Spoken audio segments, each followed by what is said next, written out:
This is the Lone Crater YouTube. We hope this video helps. You start by treating rice like the foundation.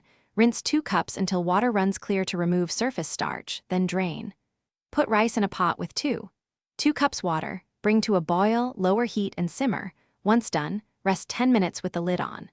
While it rests, warm 3 tablespoon rice vinegar with 1 tablespoon sugar and 1 tsp salt until dissolved. Make sure to cool the seasoning slightly before folding into rice to avoid soggy grains. Next, you combine temperature control and technique. Transfer rice to a shallow bowl, fan it while gently cutting and folding in the vinegar mix to create glossy, separate grains. This is why fanning matters, for texture and shine. Once cooled to room temperature, place a sheet of nori on a damp mat and spread a 1/2-inch layer of rice, leaving a border.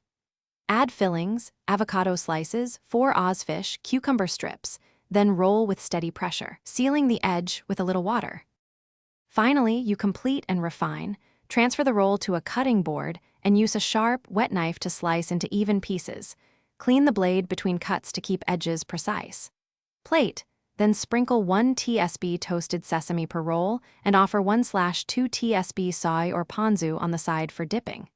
If pieces fall apart, make sure the rice was cooled and slightly firm. If rice is too sticky, cool it briefly. Sprinkle 1 teaspoon vinegar per cup and refold gently. That fixes cohesion. Thanks for watching. Consider subscribing if we helped you.